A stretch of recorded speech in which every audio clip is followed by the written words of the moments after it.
저는 올해로 결혼 7년차 30대 후반의 여자입니다. 우리 부부에게는 어린이집 다니는 아이가 있고 저는 남편과 똑같이 맞벌이를 하며 살고 있어요. 남편이랑 현재 버는 돈도 비슷하고 결혼 전에 모아왔었던 돈도 제가 조금 더 많을 정도입니다.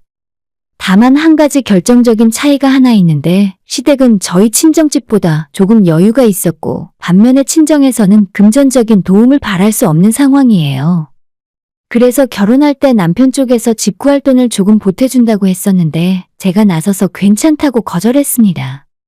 저희 집에서는 돈 한 푼 보태줄 수 없는 형편인데 일방적으로 시댁 도움만 받는 것도 염치 없는 일이고 주변에 저보다 먼저 결혼한 친구들 이야기를 들어봐도 시댁에서 도움받고 시작한 친구들은 시어머니한테 쩔쩔매면서 하고 싶은 말 못하고 살더라고요. 그럴 바에야 차라리 제 집 없이 전세를 살더라도 남편과 제가 가진 돈으로만 집을 구해서 결혼 생활 시작하는 것이 낫다는 생각이었죠. 어차피 빠르게 가나 천천히 가나 열심히 살다 보면 언젠가는 내 집도 사고 다 할 수 있을 거라고 생각했죠. 그렇게 부족하면 부족한 대로 결혼 생활을 시작했고 지금은 7년이 조금 넘게 지났어요. 처음에 전세로 시작해서 쭉 살다가 아이 태어나고 넓은 집으로 이사 왔습니다. 그리고 올해 전세 계약이 또 만기가 되는데 이번에는 계약 끝나면 집주인이 들어와 살겠다고 해서 꼼짝없이 집을 비워줘야 할 판이네요. 3년 전에 이 집으로 전세 들어올 때는 매매 가격으로 6억이 조금 안 되는 집이었고 전세도 4억 정도에 들어왔어요. 그리고 작년에 재계약할 때 전세금을 1,000만 원 올려줬는데 그때부터 지금까지 이상하게도 이 동네 집값이 엄청나게 올랐습니다. 이제는 똑같은 평수의 이 아파트가 6억대로는 찾아보기 힘들고 7억도 훌쩍 넘어서 얼마 전에 부동산에 가서 확인해보니 최근 매매 가격이 8억 가까이 하더라고요. 안 그래도 올 초 구정을 얼마 안 남겨뒀을 때쯤 집주인이 먼저 전화를 하더니 혹시 지금 사는 이 집을 매입할 생각이 없냐고 묻는 겁니다. 솔직히 이 동네 아이 키우기도 좋고 주변에 대형마트나 병원도 많이 생기고 있는 중이라서 마음에는 들었습니다. 돈만 충분하면 무조건 사고 싶었는데 당장 대출을 받더라도 부족한 돈이 너무 많아서 아쉽지만 그럴 생각 없다고 대답했습니다. 부동산 시세보다 2천만 원 정도는 싸게 줄 수 있다고 해서 이번 기회가 아니면 언제 또 이 동네에 집을 살 수 있을까 싶었어요. 아쉬운 마음에 은행에도 찾아다니며 금리나 대출 조건을 알아보고 다니긴 했는데 역시나 전세 대출까지 이미 갖고 있는 상황에서 더 큰 돈을 대출받는 것이 쉬운 일은 아니었어요. 결혼 생활 7년 동안 남편과 제가 모아놓은 돈이 좀 있기는 하지만 그 사이에 집값과 전셋값도 많이 올라서 남편과 제가 가지고 있는 돈으로는 또다시 다른 곳으로 이사가면 전세 정도밖엔 못 살겠더라고요. 하루가 다르게 집값이 무서울 정도로 오르는 걸 보니 결혼할 때 그냥 눈 딱 감고 시부모 도움받아서 집을 샀더라면 좋았을 거란 생각을 요즘 들어서 자꾸만 하게 되고 제가 고집 부린 것 때문에 큰돈을 벌 수 있는 기회를 놓쳐서 남편에게 너무 미안한 마음이 들었어요. 제가 안 그래도 남편에게 미안한 마음을 많이 갖고 있었지만 남편은 남편 나름대로 제 고집 때문에 우리가 집을 못 산 거라서 불만을 상당히 많이 갖고 있었어요. 얼마 전에 저녁 먹고 TV 뉴스를 보다가 우리 동네에 부동산 호재가 생기고 아파트값이 올랐다는 소식을 듣게 되었는데 그때 남편이 한숨을 푹푹 쉬면서 이런 말을 하는 겁니다. 아, 진짜 그때 그냥 우리 부모님 돈 받아서 집을 샀어야 했어. 그랬으면 최소 2배는 넘게 벌었을걸. 남편이 집 이야기를 할 때마다 미안한 마음이 항상 들었지만 남편이 하도 그런 말을 자주 하니까 이젠 듣는 제 입장에서 기분이 점점 나빠졌습니다. 좋은 이야기도 한두 번이면 족한데 나도 내 잘못을 알겠으니 그만 좀 하라고 화를 내다가 결국 남편과 말다툼하는 날이 점점 많아졌습니다. 사실 모든 상황은 결과론적인 이야기잖아요. 저도 제가 이 동네 집값이 이 정도로 오를 줄은 몰랐고 만약 그때 어머님 말씀 듣고 시댁 도움 받아서 집을 샀었다가 만에 하나 집값이 떨어졌으면 그땐 제 덕분에 집을 안 사서 다행인 거잖아요.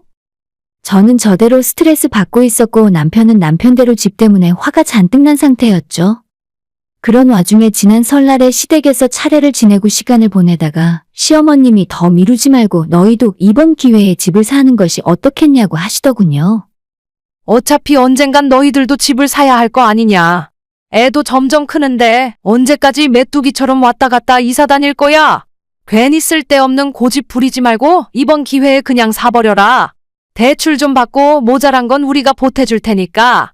집값 더 올라버리면 이제는 우리가 도와주고 싶어도 못 도와줘. 사실 이제 와서 생각해보면 어머님의 말씀이 맞았어요. 남편과 제 연봉이 오르거나 우리가 월급 알뜰살뜰 쪽에서 돈 모으는 속도보다 이 동네 집값 올라버리는 속도가 훨씬 빠르더라고요. 분명히 우리 두 사람이 적은 연봉도 아니고 맞벌이 하면서 정말 아끼고 살고 있으니까 돈도 적지 않게 모으고 있다 생각했는데 이대로 가다간 우린 영원히 집도 못 사고 평생 남의 집에서 새들어 살면서 집주인이 비워달라 하면 이사 다니며 살아야 할 것 같았습니다. 아직은 어린이집을 다니고 있어서 다행이긴 한데 아이가 학교 들어간 이후로는 이사 한번 다니는 것도 정말 신경 많이 써야 하잖아요. 이제는 진짜 전세 옮겨 다니기보다는 우리 집이 하나 있는 것이 안정적이니까 진짜로 집을 사야 하는 건가 고민이 되었습니다. 사실 조금 무리를 해서 은행 대출을 2억 정도 더 받으면 못 살 것도 없었는데 저번에 은행 상담 받았을 때 물어보니 지금 갖고 있는 대출에서 추가로 대출을 더 받으면 이자와 원금만 해도 매달 200만 원씩 30년을 갚아야 한다고 하길래 그건 너무 부담스러운 것 같아서 포기했었죠. 너희들 집 살 때 얼마나 모자라니? 내가 3억 줄게. 나머지 모자란 건 은행에서 대출 받으면 되잖아. 아무래도 돈을 좀 더 모아서 대출이라도 적게 받을 수 있을 때 집을 사려 했는데 그날 시어머니가 선뜻 돈을 지원해 주신다고 해서 제 마음이 흔들리더라고요. 하지만 한두 푼도 아니고 시댁에서 3억을 해주시겠다 말씀을 하니까 너무 큰 돈이라 솔직히 좀 부담스러웠어요. 그래서 저도 양심이라는 것이 있어서 아니에요. 그렇게 큰 돈을 어떻게 저희가 받아요. 집을 사고 싶으면 저희가 돈 좀 더 모아서 은행 대출 받으면 돼요. 라고 이야기했는데 시어머니는 요즘 이자도 비싼데 왜 은행에서 대출 받으려고 하냐며 너네 결혼할 때 아무것도 못 해줬는데 이제는 뭐라도 해줘야 당신들 마음이 편하시겠대요. 그래도 부담스럽다고 선뜻 받겠다는 소리를 하지 못하고 가만히 있었더니 시어머니가 말씀하시길. 얘 너 착각하지 마. 누가 그 큰 돈을 공짜로 준대? 나 죽기 전까지 매달 100만 원씩 갚아. 내가 원금 갚으라는 소리는 안 할 테니까 이자 준다 생각하고. 아니 그냥 시부모한테 용돈 준다 생각하고 한 달에 100만 원씩만 줘. 은행에서 3억을 대출받으려면 한 달에 150만 원 가까이 갚아야 하는데 시댁의 용돈이라 생각하고 100만 원만 보내면 된다고 하니 솔직히 이때 제 마음이 흔들렸죠. 공짜로 받는 것도 아니니까 시부모한테 휘둘릴 일도 없고 매달 당당하게 돈을 갚아나가면 되니까 제 스스로 마음에 빚이 없을 것 같아서 좋았습니다. 머릿속으로는 이미 계산 다 끝내고 우리 집주인에게 전화해서 당장 계약서 들고 만나자고 하고 싶은 생각이었지만 겉으로는 애써 좋은 척 숨기고 내숭 떨며 망설이는 척 하고 있었어요. 시부모님에게는 집이 한두 푼 하는 것도 아니니까 남편이랑 좀 더 생각해보고 결정하겠다고 해놓고 설 연휴 지나 집으로 돌아왔는데 우리 집이 생긴다는 생각에 저는 기분이 좋았지만 이상하게도 남편의 표정은 시큰둥한 것 같았어요.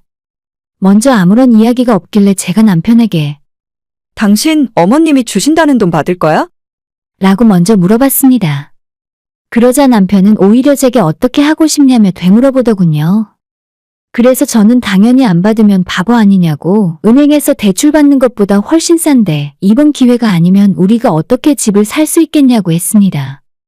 남편은 한숨을 크게 한번 쉬더니 그러게 애초에 결혼하기 전에 시부모님이 지원해 주신다고 할 때 받았으면 1억만 지원받았으면 되는데 내가 고집을 부리는 바람에 3억 가까이 받아야 한다고 저 때문에 부모님에게 큰 부담 드리는 것이 내키지 않는다 하더라고요.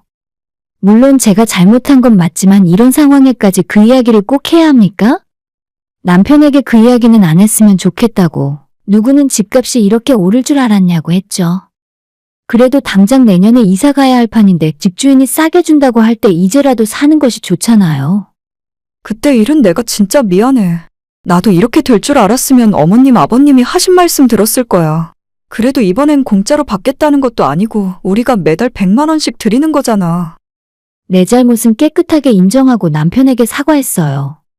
잘못한 건 잘못한 거지만 그래도 이번 기회를 놓치고 싶지 않아서 어머님이 해주신다고 할 때 도움받자고 했습니다. 결혼할 때는 그냥 지원해 주신다고 한 거고 이번엔 우리가 매달 100만 원씩이라도 갚아나가면 서로 마음에 부담도 없으니 꼭 받았으면 좋겠다고 했어요. 남편은 혼자 가만히 뭔가를 생각하더니 시댁에서 3억을 빌려오는 건 좋은데 앞으로 제가 시부모님에게 좀 더 잘하는 조건이라 하더군요. 분명히 처음에 제가 잘못한 건 맞지만 저 소리는 뭔가 기분이 나빴어요.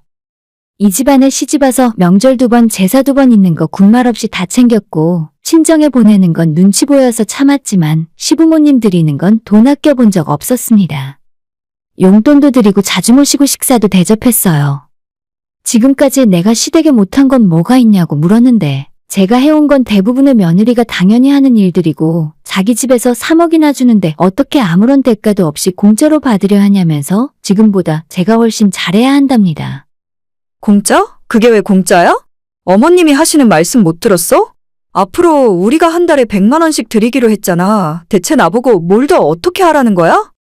저는 남편 하는 말들이 이해가 안 갔지만 일단 뭐라고 하는지 들어보기나 했어요. 앞으로 제가 1년에 2번은 시부모님 모시고 여행을 가야 하고 한 달에 1번은 시부모님을 집으로 초대해서 식사 대접하고 또 언제든 시댁에서 부르면 불만 없이 달려가야 한대요. 시부모가 부를 때만 가는 것도 아니라 남편이 원할 때도 언제든지 시댁 달려가서 사소한 집안일도 미리 조금씩 도와드리랍니다. 내가 왜 그래야 하는지 모르겠다고 시어머니도 아무 말 안 하는데 왜 당신이 나한테 그런 소리를 하냐고 했더니 어차피 자기 집안 돈 끌어다 쓰는데 염치가 있으면 제가 그 정도는 당연히 해줄 수 있는 거 아니냐더라고요. 싫으면 그냥 집을 사질 말던지 모자란 돈을 은행에서 전부 대출받던지 그것도 저것도 싫으면 저보고 우리 친정부모님한테 절반인 1억 5천만 원을 받아오랍니다. 자기가 어려운 이야기하는 거 절대 아니라면서 예전에는 며느리라면 당연히 시댁에 해야 하는 일이라 말하더군요. 이제는 시대가 바뀌어서 그런 건 안 해도 된다지만 시부모님이 우리한테 큰돈을 해주시는 만큼 그에 따른 보답을 하라는 건데 그게 그렇게 어렵고 싫은 일이냐고 하네요. 그러면서 남편은 지금처럼 전세를 살아도 아무 상관없고 돈 부족하면 지금 사는 집보다 더 좁고 더 낡은 집 들어가서 살아도 아무 상관없는데 집 사고 싶은 건 저니까 자기 엄마 돈이 필요하면 엄마한테 잘해야 한답니다. 남편 말이 다 틀린 건 아니지만 모르는 사람이 들으면 지금까지 제가 시댁과 담쌓고 사는 싸가지 없는 며느리인 줄 알겠어요? 저 시집 올 때 시댁에 도움받는 거 싫어서 지원 한 푼 없이 결혼 생활 시작했지만 지금까지 결코 시부모들에게 소홀하게 대하진 않았습니다. 명절에는 당연하고 1년에 2번 더 있는 시댁 제사 때마다 회사에 연차 내고 시댁 가서 어머님이랑 준비 같이 했어요. 남편은 자기 일할 거 다 하고 저녁쯤 시댁으로 왔지만 저는 처음부터 시어머니랑 같이 음식 준비하고 이 집안 며느리로서 해야 할 일은 다 했어요. 이제 와서 제가 아무것도 안 한 것처럼 돈 받고 싶으면 시댁에서 종살이 시작하던지 아니면 뻔히 형편 어려운 친정부모님 보고 1억 5천 달라고 하라는 말이 제 가슴에 비수가 되어 꽂히더군요. 그냥 주는 돈도 아니고 빌려주고 갚아야 하는 돈인데 꼭 저렇게 생색내야 하는 건가요? 어머님 아직 연세가 60이시고 앞으로 저희가 매달 100만 원씩 20년 넘게 갚으면 다 갚을 수 있는데 이자 대신 시댁에 종살이를 하라는 남편이 너무 치사하고 야속했습니다. 저도 그냥 시부모 돈 안 쓰기로 하고 집은 안 사기로 결정했어요. 차라리 내가 집을 안 사면 그만이지 그렇게까지 치사하게 종살이 하고 싶진 않았습니다. 대신 앞으로는 부부 공동생활비 빼고 돈 관리 따로 하자고 했고 남편도 동의했습니다. 저는 그냥 더럽고 치사해서 제 돈은 따로 모을 거고 더 이상 남편에게 신세지는 일 없을 거예요. 대신 앞으로 나도 며느리 노릇 할 필요 없는 거지? 명절에도 각자 집에 알아서 가고 제사 때도 이젠 당신 혼자가. 그랬더니 이번 일이랑 그건 상관없는 거라면서 결혼했으면서 며느리가 어떻게 시댁 일을 다 무시하고 살 수 있냐 하더라고요. 시댁 돈 받고 싶으면 나보고 어머님 댁 종살이 하라고 했던 건 남편이잖아요. 이제 돈 필요 없으니까 며느리 노릇 안 하고 살겠다는 게 잘못인가요? 이번 일로 남편에 대한 믿음과 부부 사이의 신뢰가 다 깨져버렸습니다. 저도 앞으로 전세로 살던 단칸방 원룸에서 결혼 생활을 하던 신경 쓰고 싶지 않아요. 사실 아이만 없으면 그 말 들었을 때 바로 이혼 생각이 가장 먼저 났을 겁니다. 저를 돈 때문에 우습게 여기고 자기 집 가사 도우미로 생각하는 남편이랑 어떻게 사랑하는 마음으로 살 수 있겠습니까? 그냥 아무것도 모르는 아이를 생각하면 어쩔 수 없이 제가 참아야죠. 대신 앞으로는 시댁 집안 제사 때도 안 갈 거고 명절에도 우리 친정집으로 갈 거예요. 먼저 돈 이야기 꺼내고 돈이 없으면 몸으로 때우라는 남편이었으니까 나도 이젠 돈이라도 안 주면 앞으로 너네 집 갈 일 없을 거라고 말했습니다. 먼저 돈 이야기 시작한 건 남편이었고 앞으로 딱 서로가 각자 집에서 해준 만큼만 상대방에게 하면서 살면 정말 즐거운 결혼 생활 되겠네요. 남편에게 다 포기해서 이젠 실망할 것도 없습니다. 적어도 우리 아이가 부모 입장을 이해하고 큰 충격을 받지 않을 수 있게 될 때까진 제가 참고 살아보려고요. 최소한 이젠 손해볼 건 없으니까요. 오늘의 사연은 여기까지입니다. 구독과 좋아요, 알람 설정 부탁드려요. 다들 행복하시고 좋은 하루 되세요.